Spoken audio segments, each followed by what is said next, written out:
I'm Stephen Seaborn. Thank you. I'm the spokesperson for Campaign for Public Education. As you know, this community-based parent, student, ethno-racial community organization and education worker organization began in 2001. And afterwards you can tell me what happened in 2001. His name was Harris. So here's what's going down right now. We're going to turn off the music. It's really nice. Peter, thank you. Peter's amazing if you ever want. So here we have 5 people who are going to speak, introduce themselves first.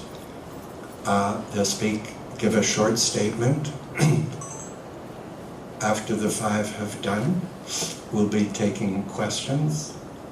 There's a microphone there working, it's hot, and our videographer, if you are okay, we'll turn the camera on you. So there'll be questions, and that will, any of our panelists might be asked a question and we'll answer it, and then we will break for coffee and one-on-one interviews. So I know each of you are ready, not with a question, but ready to do some one-on-one chatting. So welcome everyone. I'm going to start off with Krista Wiley, who's going to introduce herself and provide a statement. Thank you.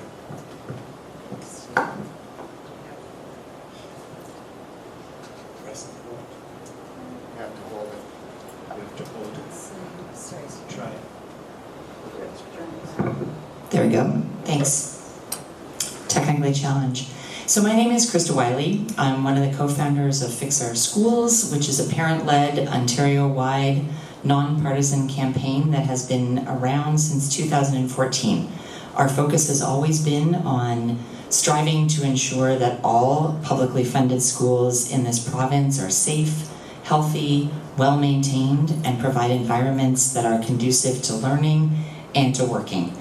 So under the Ford government, we have seen an already alarming backlog of $15.9 billion, that was 4 years ago, grow to $16.8 billion. And I don't know about your budgets, my budget personally doesn't run in the billions, so it's almost hard to get one's head around that number, and it seems sanitized, I guess, when we talk about billions of dollars. So let me bring it back to how that might look in the classroom.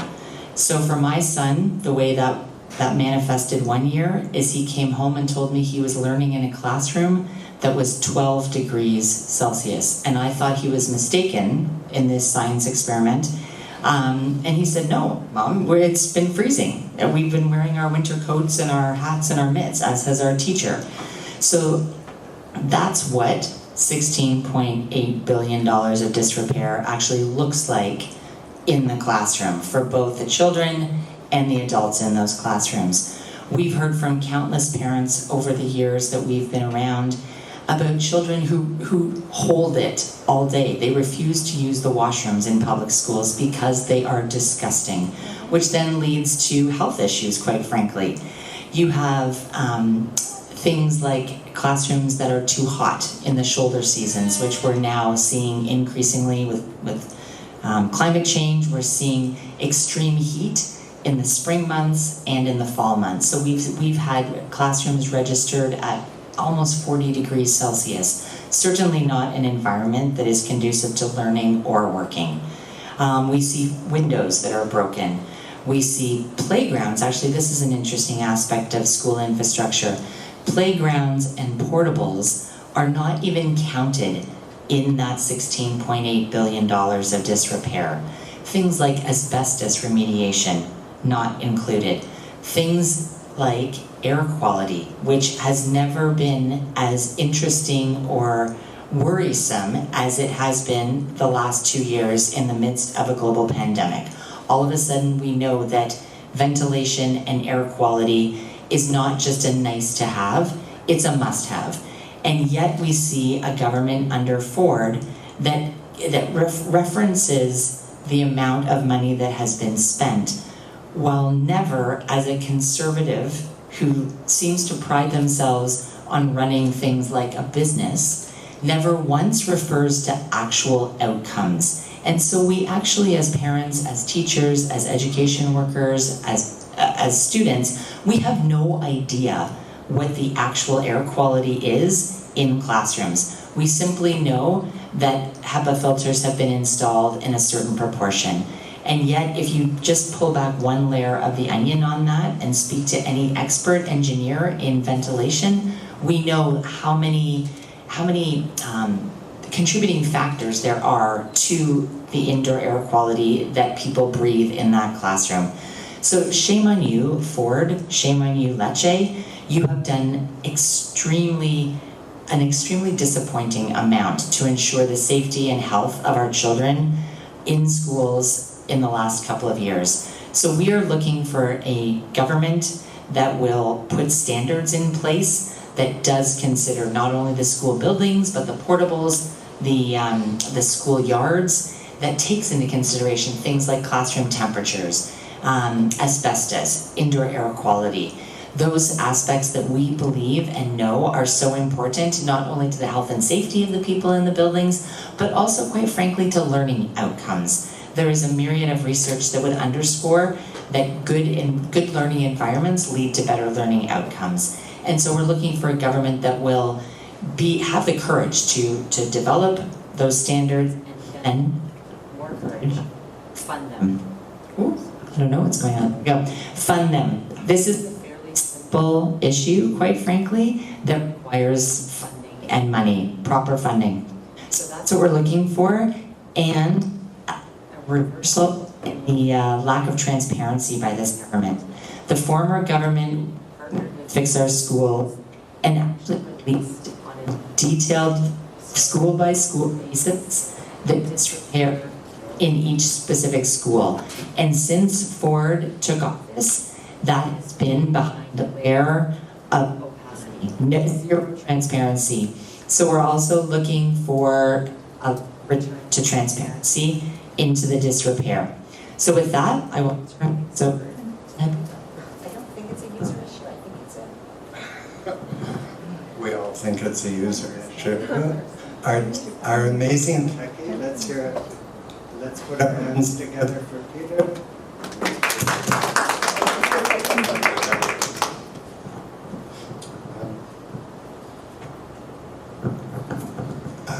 Hello.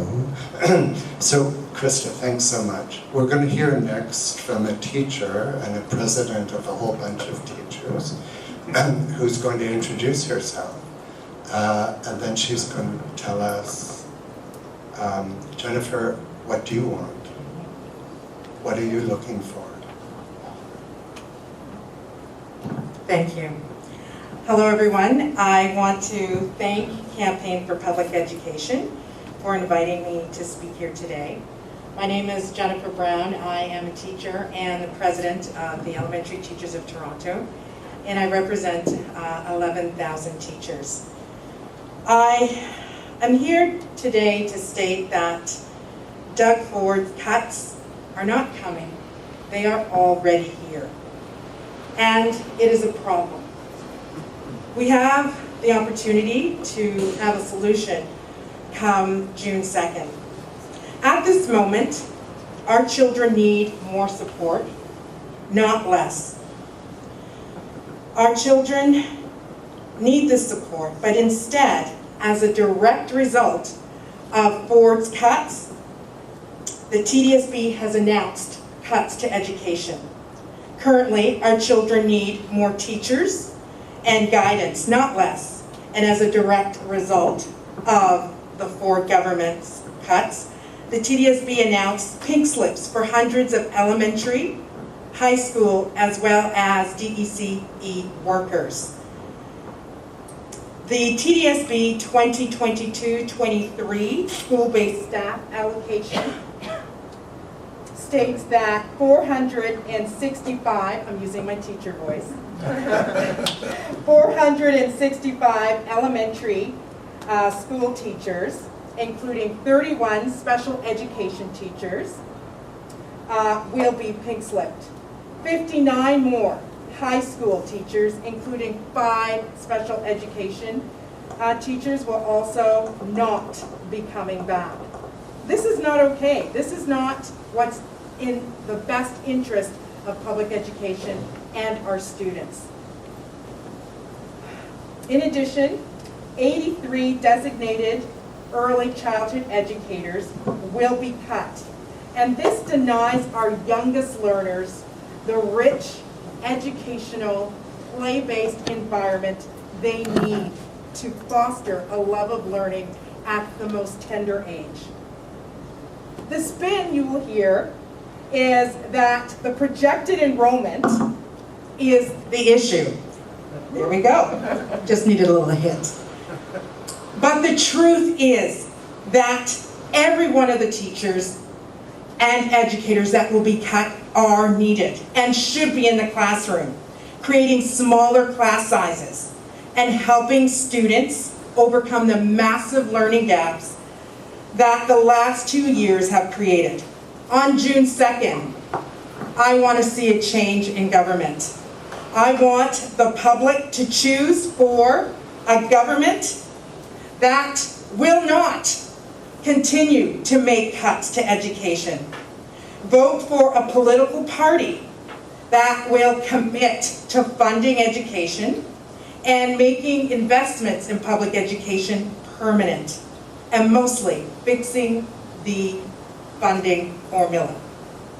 Our students deserve nothing less. Our students with special needs deserve more support. We need caps on kindergarten as well as grades 4 to 8. We need a permanent kindergarten model that puts early childhood educators and a teacher in every kindergarten classroom. We also need an independent review of this funding formula. We need to obliterate it and start from scratch and make it what it should be. In the end of it all, we need to emerge a stronger Ontario from this pandemic. We must invest in public services necessary to build a more just and equitable Ontario. But unfortunately, our government doesn't have the plan. A change in government is a must, and on June 2nd, to restore public education funding and to improve supports for students and educators, especially as we head into a post-pandemic recovery. We need change now more than ever, and everyone needs to go out and vote for the party who will do just that. That's what I'd like. Thanks, Stephen. Thank you. Hey, thanks, Jennifer. That's amazing. Habiba, you're next. Thank you, Stephen. Good afternoon, everyone. My name is Habiba Aden. I'm an educational assistant at Central Etobicoke High School. I work with the students who have developmental disabilities. My students are wonderful. They work hard, but they also have high needs and they need support. When I work at school, I experience an act of violence daily. And guess what? It's not my students' fault, because they don't have the support, the emotional and academic support that they need to learn. Like, it's like going to school and not giving you a book. So those students became violent, and the root of the violence is not. It is because there is no enough support for these students. There are no enough supports in their classrooms. The staff who are there are overworked. A lot of them get sick because you're supposed to do the job of 3 other people.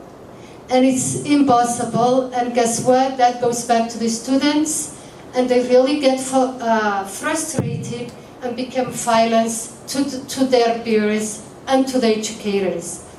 I would like to read the mission of statement of the TDSB. It says, to enable all students to reach high levels of achievement and well-being, to acquire the knowledge, the skills, the value they need to become responsible, contributing member of a democratic and sustainable society. That is really great. Do my students get that? Our students can't get that promise without having adequate support. So it's one thing to say something, but it's another to deliver. Not only is this government delivering that, but they're even thinking, caring that. How fair is that? That is not fair for my students. And absolutely, we need to really think the future of our students and to give them what they need to succeed. We don't want any fancy things for them. All they need to succeed is to have teachers, to have educational assistants, support staff who work with them and come up individualized plans for their success. Otherwise, they will be going to the cracks. And it's not fair, and this government will pay what they create later on. Because these broken things, if it's not fixed now, it's going to create more and more problems. Mental health, one of them. Depression is, to name it few. So we need a government that are here for our students, to support them, to give them just what they need. Thank you.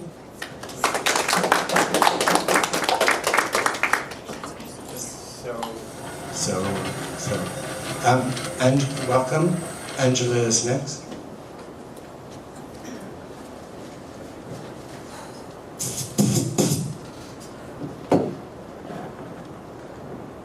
Thank you. Okay, I'm here. Thank you for the work you do, Habiba.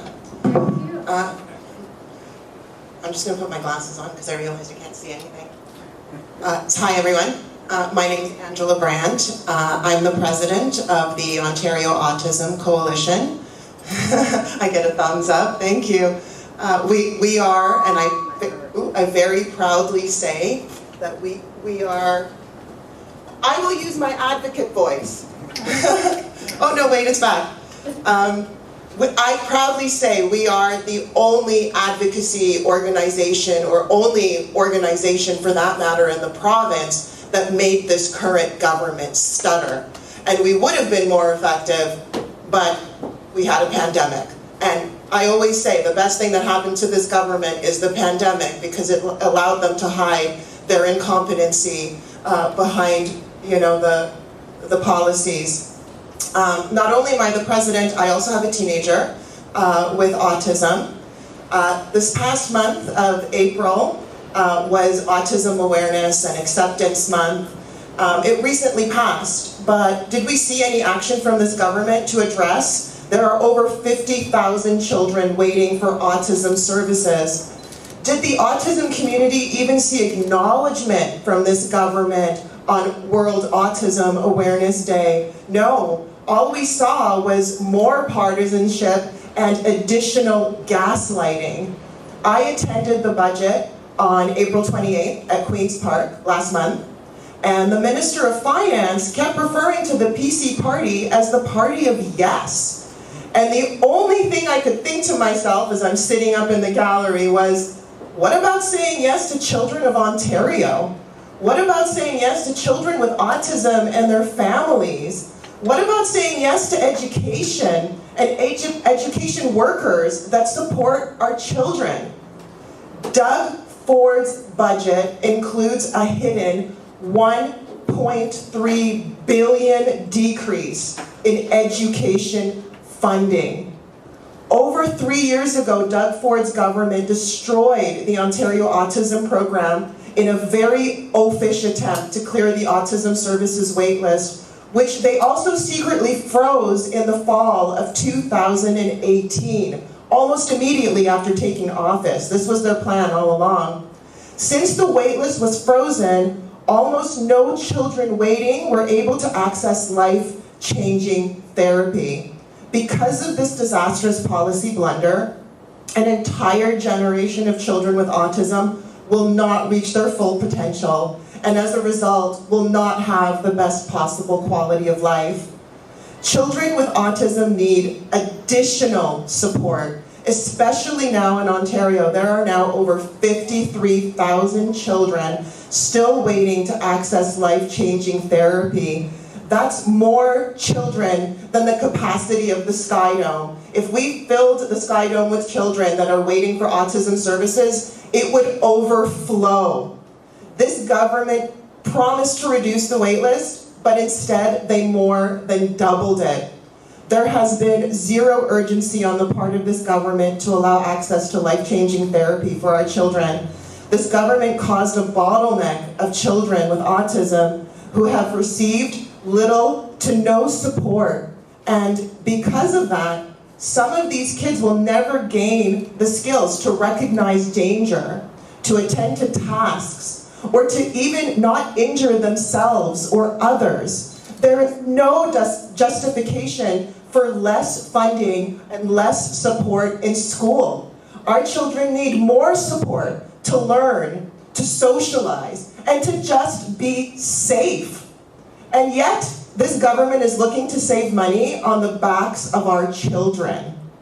You know, when it comes to children with autism, the Ford government had one job to do: move children off the wait list.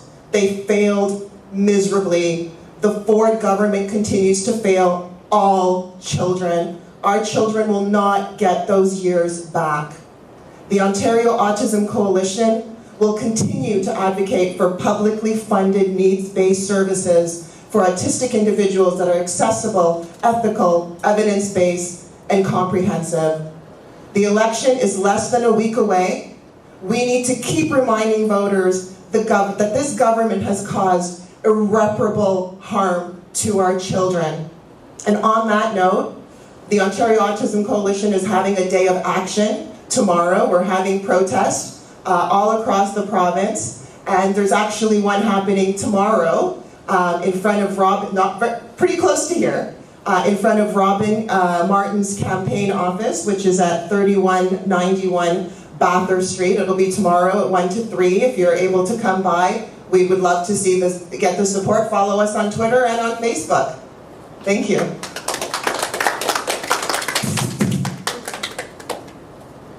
We'll all be there, for sure. Thank you.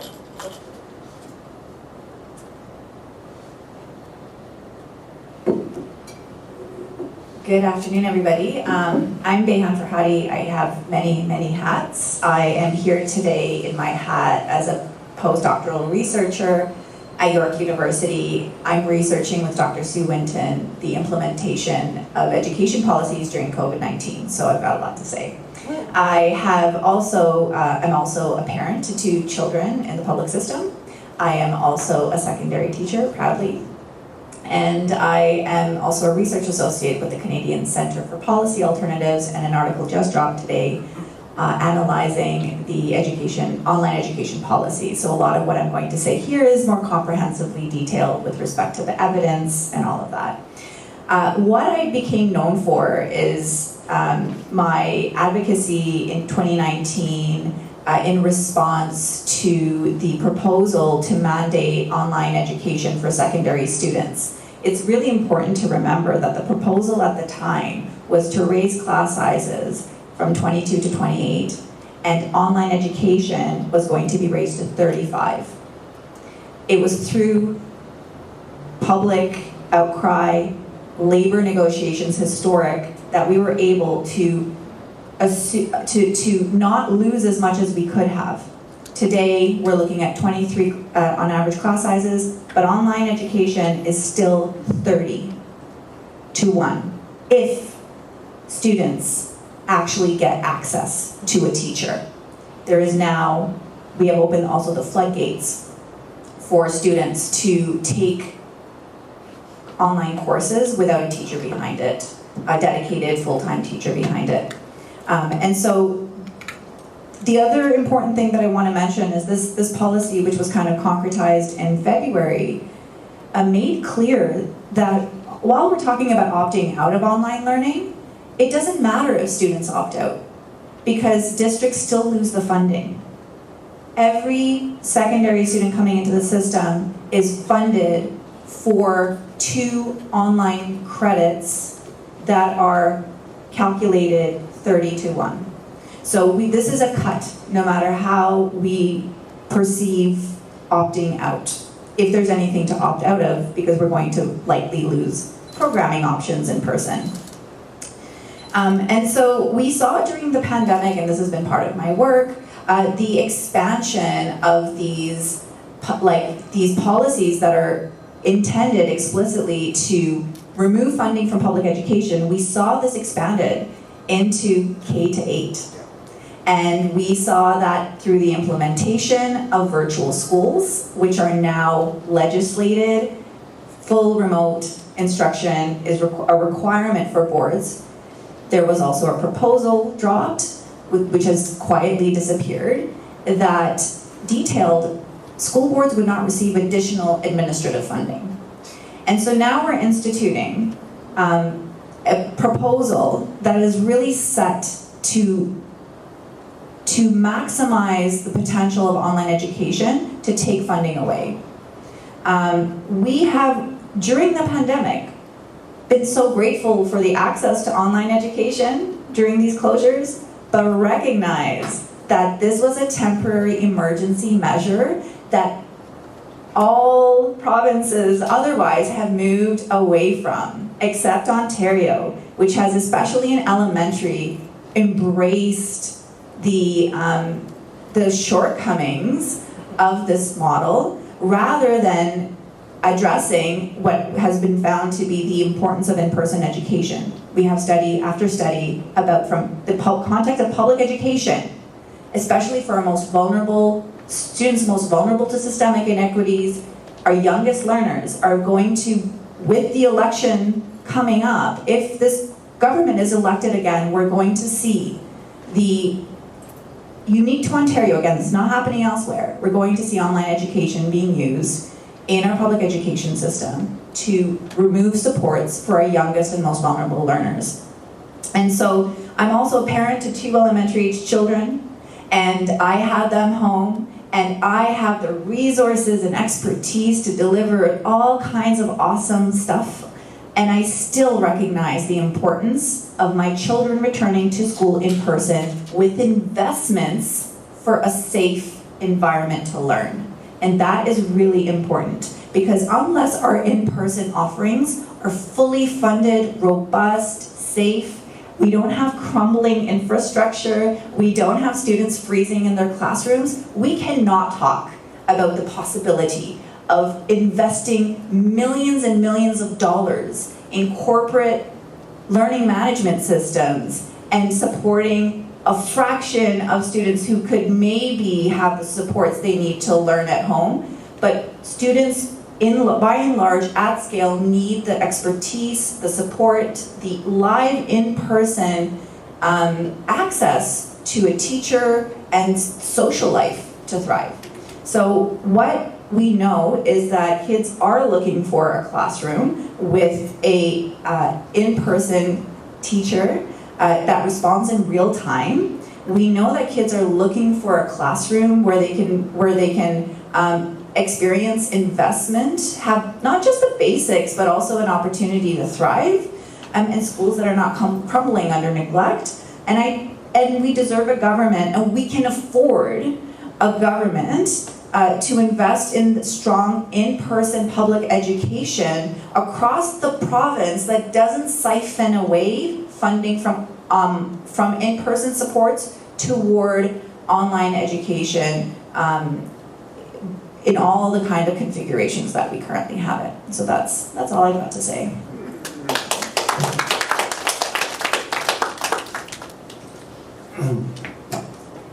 The word up here is that we have 10 questions, and I'll ask you to line up at the mic to ask those questions.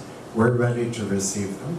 I want to thank our speakers and say to you that our speakers are really looking forward to your questions because we know you will grill them for good answers. If the others of you who told me that you want to speak would line up after whatever your name is, if you can introduce yourself and direct your question to whoever or to all. Thanks. Thank you very much, Stephen. My name is Mike Platt, and I am with the OSSTF Toronto, TTBU, and we represent publicly funded high school teachers in Toronto. And before I have my question, I just first wanted to thank you all sincerely for the work that you do on behalf of public education, because I think we all understand that public education is the great leveler. It is what allows Ontario to thrive. It is what allows our city to thrive. The notion that a student from Wexford Maryvale can get the same education as a student from Rosedale, as the same education somebody in Rexdale, that is fundamental. So I really do sincerely thank you all for everything you do to pressurize the government of the day to give students what they need to succeed. So thank you. And my comments or my questions are going to be directed to you, Behan. I found you all very interesting, but yours, the online learning, I think is it's a topic of concern right now, especially somewhat coming out of COVID and what have you. And I was particularly struck by the student size. Is higher in online, which to me makes no sense whatsoever. But you also talked about students could opt out, but then the money would be lost. And I was wondering if you could just maybe expand a little bit on that, because that just doesn't seem to make any sense whatsoever. And I just want to make sure that I'm actually understanding what it is you said, because it seems so absolutely ridiculous. Yeah, like the discourse, the way we talk about it publicly is, yay, you don't have to take online learning because you can opt out. Well, okay, well, forget the fact that you can only opt out if you have an in-person offering that's comparable with the cuts that are taking place. Whether there's an option is another question. But whether or not students choose to opt out or not, the funding is baked in.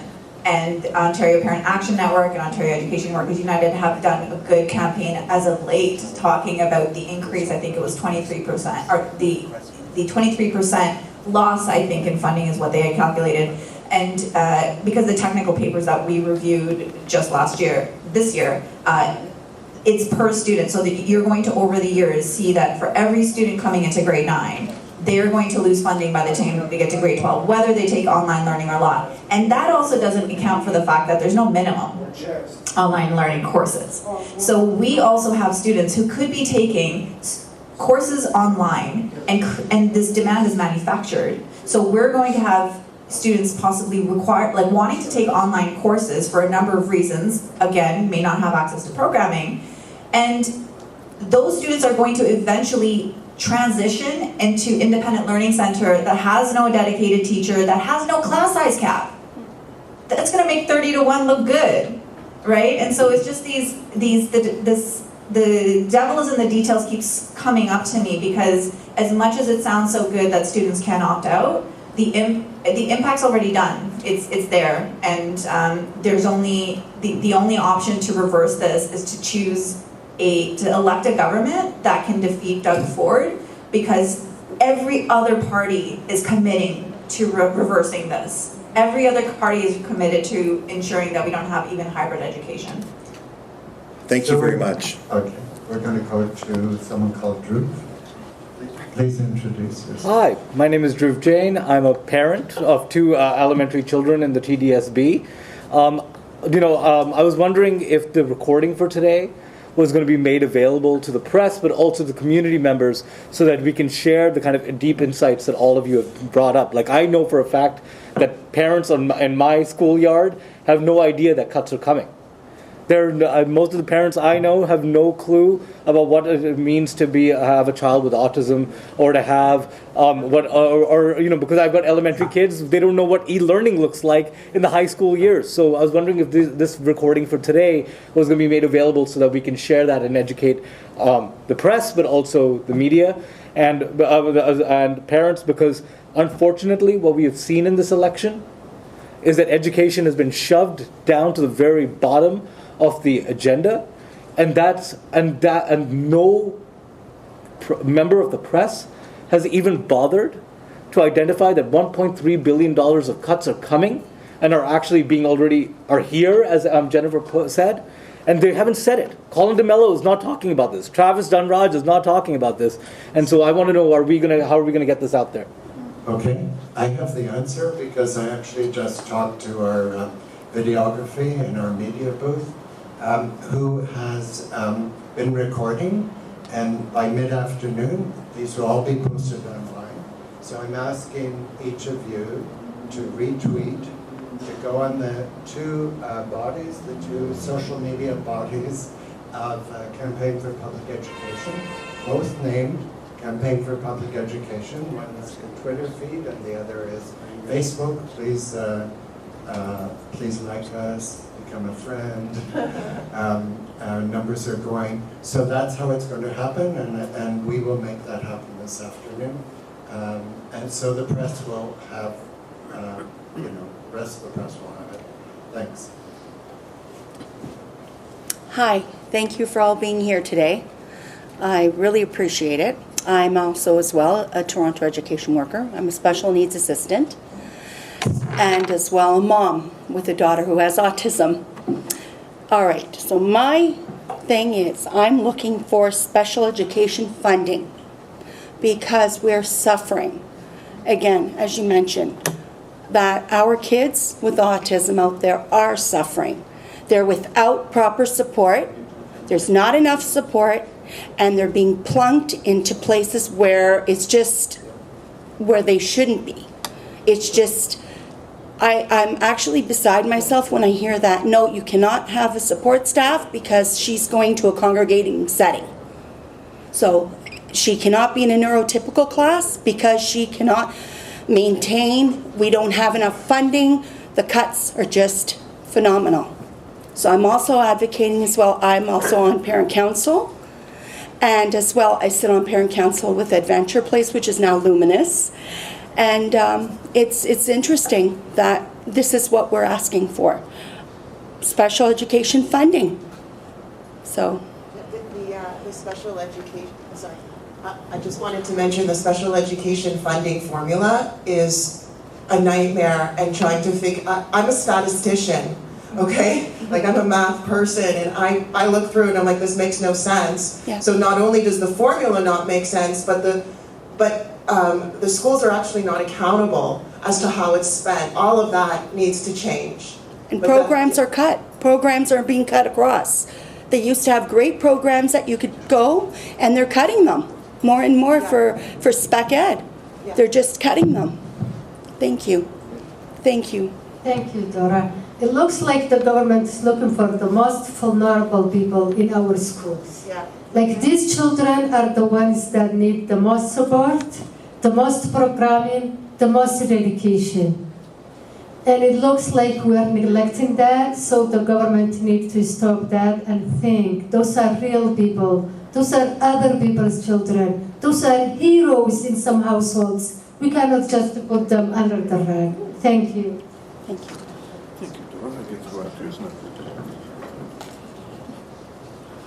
Oh, I'm going to sit down because I'm old. Who are you? Thanks, Stephen. I'll get right to the... I'm John Weatherup, and I'm the president of Toronto Education Workers 4400.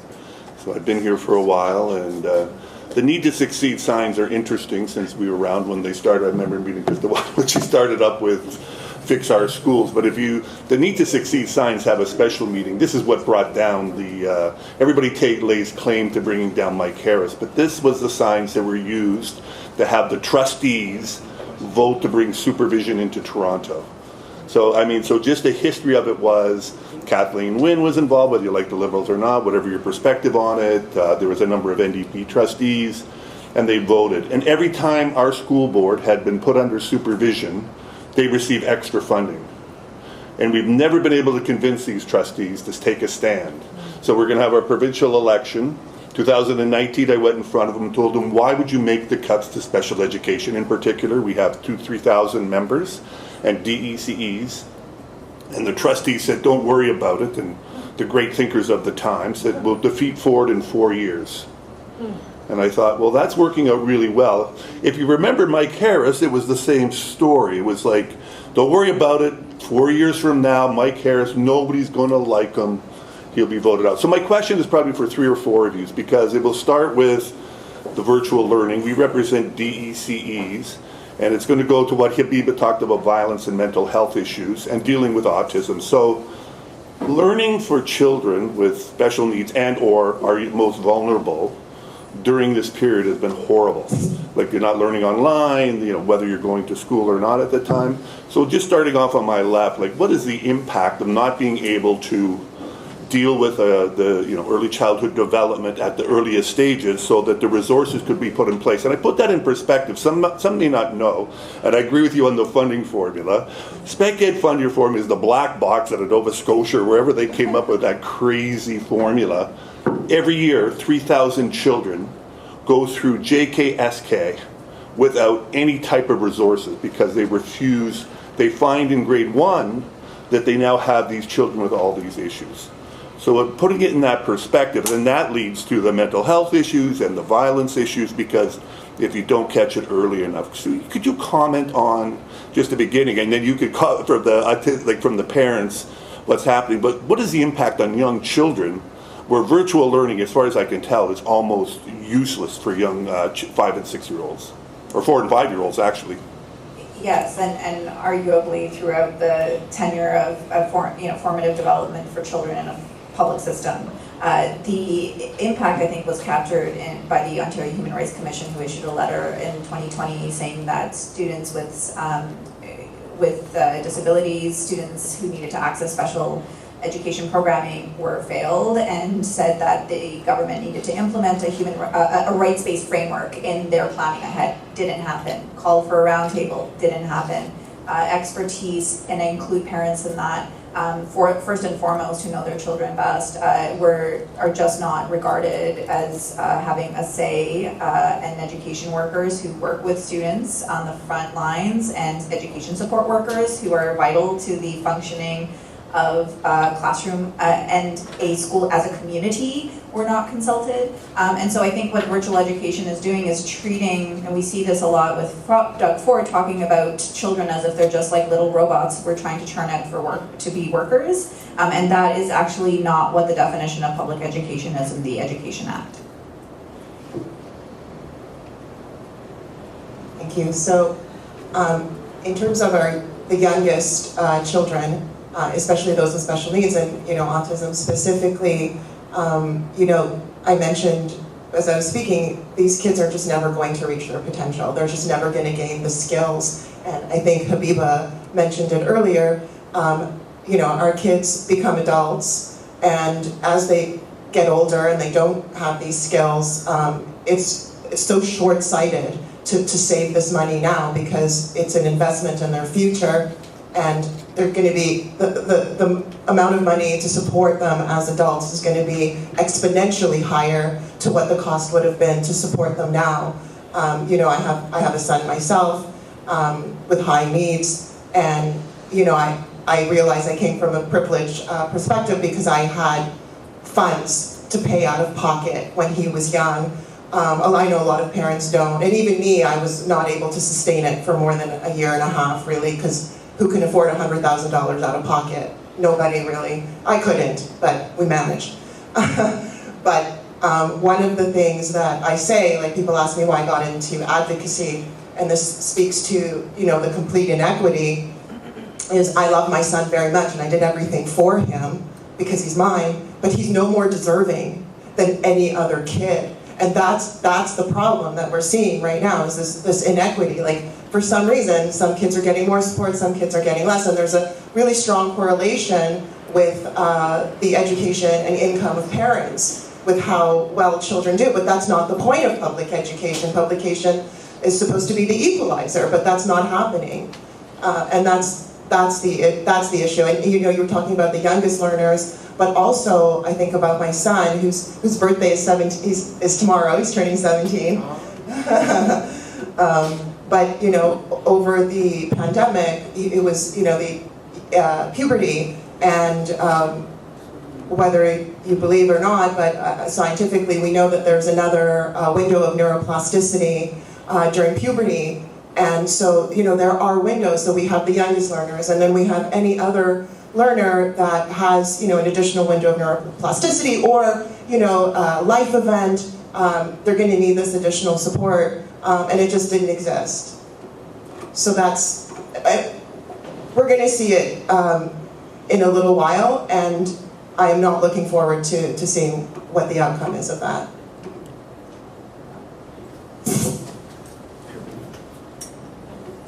Thank you. I think what we need to ask each other and ourselves is that, and I always wonder, what does public education mean? It means it's for all of us. All of us pay for it. And we also should all use it. And equal use doesn't mean proportionally same. It means I use what I need, you use what you need. That is missing in our formula. And the government better wakes up and gives everybody at least what they need. We're not asking them for Ferraris. We're only asking them just to maintain and to thrive. And I think that's very important. And the sooner we do that with each student, the better for our profits, the better for our economy, the better for our country. Thank you. So that was the 2 o'clock bell. I hate the kind of false advertising I do, but I have 2 more speakers, and if the panel is willing, we'll continue. Otherwise, we'll go. Are you good? A few nods? Okay. This is awesome. So introduce yourself, give the question, and 1 or 2 of our panelists will answer. Thank you. Well, thank you, everyone, and thank you for being here. Really appreciate it. My name is Fixie George Benjamin. I'm an education assistant. I'm in high school, Tisatan Collegiate. And going back to what you talk about autism and your son in puberty, I remember it's about 16 years ago. There was the board that funded something where when kids reach like the teenagers, we used to go like for a workshop because there was an incident, I don't know if anyone know about it, happened in Montreal. This autistic boy, he was looking at the internet, and they have all of these pop-ups saying, you know, when you get the puberty stage and teenage and you want a girlfriend, what you can do. Poor guy went and touched somebody in the bus. They didn't know that he was autistic. The doctor, the mom used to take him to the doctor knew. They took the poor guy, locked him up, and the mom couldn't get him released. And the doctor was the person not to get him, release him. But what I'm saying to that, we as education assistants, we need the funding to get the tools to help those kids to go through that, where there is a program that the government had, the board had, where we used to go and they used to walk us through that program. It was like 1 week training to recognize the symptoms when these kids are teenagers, that we can recognize these symptoms and we can act and we can walk them to say, this is not appropriate and what you can do. Right now, they don't give us the training anymore. They cut that training. So what I'm saying, that's how it's hurting our kids. And then they're being labeled that they're aggressive and they're what. But we need the tools to help these kids to succeed. And cutting all of these programs and the funding, where would the kids go? It's hurting our kids, and we need the proper funding. And I'm so happy that you addressed that, and even with your son, we need the funding. And they never would talk about the funding formula. It's always go down the drain. Every time it come up, they put it down the drain. Where is the funding formula for the education system? Thank you. Thanks. Any comments from our panelists?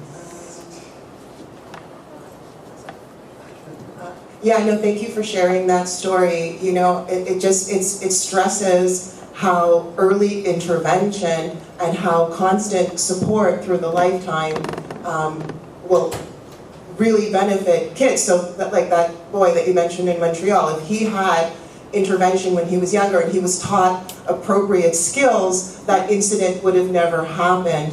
And you know, in the schools, you're absolutely right. Like, when we say our kids aren't supported, it's no slight against the teachers. We know the teachers are doing an amazing job, but the resources are limited and their hands are tied. And you know, we support the teachers, the education workers. We want them funded, we want them supported. We know that they want to support our children, but they're not giving, the system isn't giving them the appropriate resources. And it's such a shame. Because as I mentioned earlier, it's so short-sighted. Yeah. Thank you. Thanks. Last but not least, one of our volunteers at Campaign for Public Education. Hi, I'm Del Milbrandt, a retired teacher, 35 years, so you want to talk about education and the funding, I'm your man or woman, whatever. I'm going to end this whole thing with the funding formula because that's what underlies everything we're talking about. That and trying to privatize education, which is the one that's not talked about. People talk about money, but they don't really talk about that hidden thing underneath, which is let's get this out of the public's hands and every man for himself, which then goes to equity. And the whole idea of public education is that we all have the chance. We all get the education. Not we have money, we don't have money, we all get it, no matter what. So the funding formula actually, when it was developed, and I was around then, you can tell how old I am, was on purpose, I think, was made very difficult. All the formulas in it and all the thises and that's, really, you can't relay that to the public well. So I think what has to be done is every group that is concerned with what's happening with education has to find a simple way of delivering the message of there's not enough money. And you'll always get back from the government, well, we've spent, and you hear this all the time, we've spent 6 million, 700 million, whatever. You know, they'll always throw that at you. This last year we spent. But in the scheme of things, it's nothing. For the average person, millions, that's a lot. But when you think of how many kids are involved and how big the system is, it's nothing. And we are not conveying that properly, I don't think. So there's got to be a way that we all kind of can get together on this and do simple, straightforward messages. How that happens, I don't know, but I'm in for trying to find a solution to this. It's gone on for too long, and it affects too many people. And it affects our society. You know, a civilization is judged on how they treat their children, and we do not treat ours well.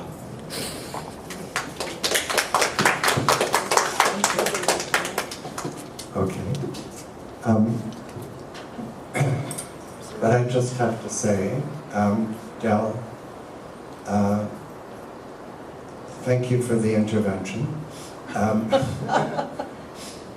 I'm sure someone put you up to it. But here's the answer. I just want to tell everyone in the room that it was Del who came up with the framework for today's press conference we're looking for. So we're looking for public education. We're looking for and all the framework that we've been using.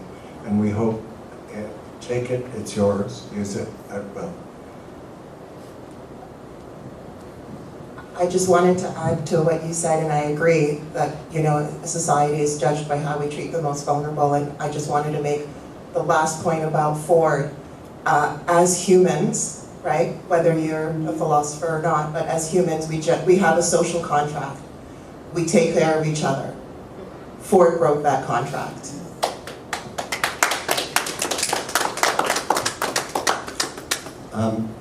So I'll take that groundswell of enthusiasm as a thank you to each of our 5 speakers.